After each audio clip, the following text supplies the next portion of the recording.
share with you. It'll be my to read piles for the month. And then I also wanted to give you my thoughts on a couple of the books that I read that were in my to read pile from last month. So I let you guys know what I thought of the Gail Carriger series, the Parasol Protectorate, and the Custard Protocol. One of the other books that was in my to read pile was her book or her novella To Poison or Protect. And while I thought it was a really good book, it was a little more romancy for her than you usually get. There was a little bit of adventure, kind of some silliness in there, but for the most part it was kind of a romance novel or novella. I did recently find out that that book is going to, or novella is going to be the first one in kind of a series that she's going to do, which is pretty exciting because I do really like her writing and I can't wait to read more of it. The other book that I read was The Turn by Kim Harrison. It was a prequel to the Hollows series. The main character of the Hollows series is Rachel Morgan, and then there's some other characters in there that are pretty prominent. But this was before that. It was set back in the 60s, I believe.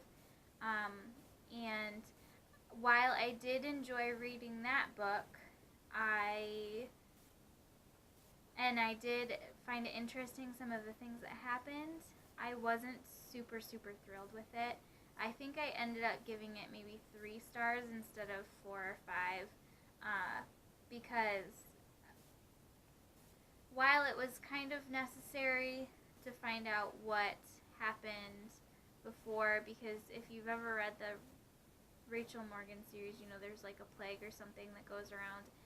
And this book goes into more detail on this plague and how it starts and who's responsible for it and stuff like that. But I felt it was a lot of science and not so much a lot of adventure. It was pretty much 2/3 science, and then it wasn't until you get past like that 2/3 mark that you get more of the adventure. And I did read a few other reviews on the book, just to see if I was the only one that thought that, and I wasn't. There are a couple of other people on Goodreads who thought similar thoughts to what I did, and it was a good book, but if I hadn't read it, I don't think I would have been sad about it. So the other book that I read was The Devil in Spring by Lisa Kleypas, and that was another really good book. You guys all know that I really like my historical romance novels, so I was really excited to read that. It reintroduced some characters from some of her previous books that I really enjoyed, and I can't wait to see what she comes out with next.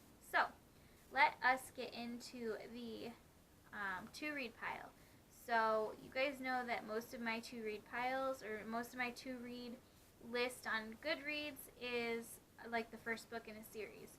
So the first 3 books that I'm going to share with you are the first 3 books in a series. It's actually a pretty long series, so I'm going to start with the first 3 books and kind of break it up with other books, mostly because I get a little bit, if I don't really care for a series, or if I really do like a series, and I get kind of pulled into it, sucked into it, and it's kind of an all-consuming kind of thing.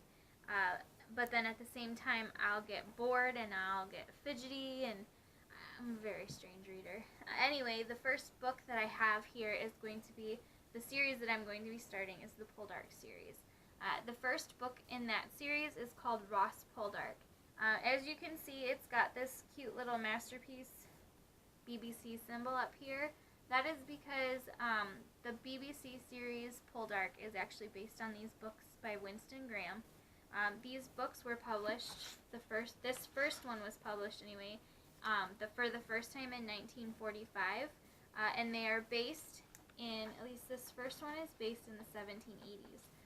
So this first book starts 1783,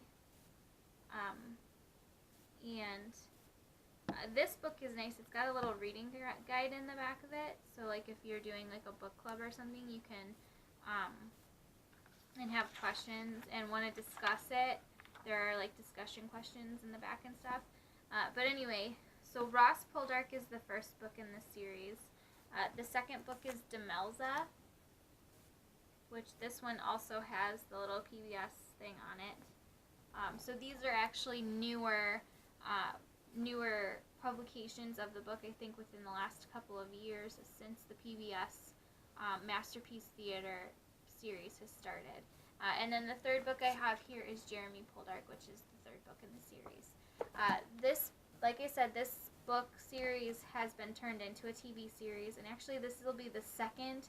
This is the second rendition of this series. That's okay. That was bad.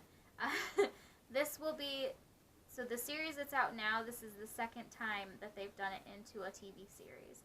The first time, I am not exactly sure when it was done before, but I know it was done previously, and it's a 5-series set.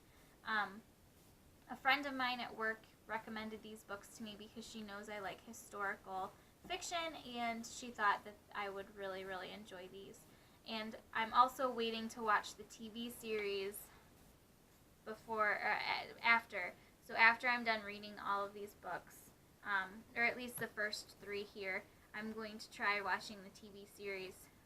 Probably going to end up watching the first one first, the original one, the older one first, before I try watching the newer one. So, but yeah, those will be 3 of the books that I'll be working on this month. I also have 2 other novels that I'm going to be working on this month, and the first one is called Beatrice and Benedict by Marina Fiorato. I hope I said that right. This book is about one of my favorite Shakespeare plays is Much Ado About Nothing, mostly because it's kind of silliness, and I just enjoy the characters, and Beatrice and Benedict are actually 2 of my favorite characters from the play. So when this came out last year, was it last year? 2 years ago. Oh.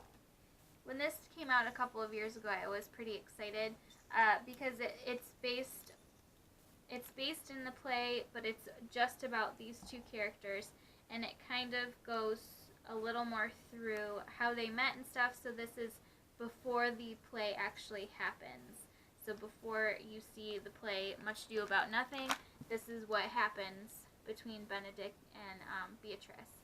And if you are at all familiar with the play, you know that there's a little bit of animosity between the 2. They don't really get along very well at the beginning of the play, and I guess this book is supposed to explain why. So I'm very much looking forward to getting into this because, again, Much Ado About Nothing is one of my favorite Shakespeare plays. So that one will be one that I'm working on this month. And then the final book that I'm going to be working on this month is The Casual Vacancy by J.K. Rowling.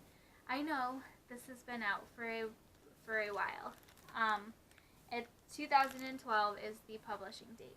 However, as you guys have seen, I just have a lot of stuff, that I'm trying to read. And I just never got around to this. Maybe it might be, too, because I really like J.K. Rowling's Harry Potter series. Who doesn't? I don't want to know if you don't, honestly. But I've heard good things and bad things about this book, so it's made me a little skeptical and a little bit wary about trying to read it. But I'm gonna do it. I'm gonna finally get around to reading this book, and hopefully it'll live up to my expectations. If not, I gave it a try. But this will be the final book that I'll be working on this month, The Casual Vacancy by J.K. Rowling. So that is all I have for you guys today. If you have any questions, make sure to leave them in the comments below. Also, if you have any suggestions for books or anything else, make sure you leave them in the comments below too. Make sure you also like and subscribe to my channel, and I'll see you guys again soon. Bye!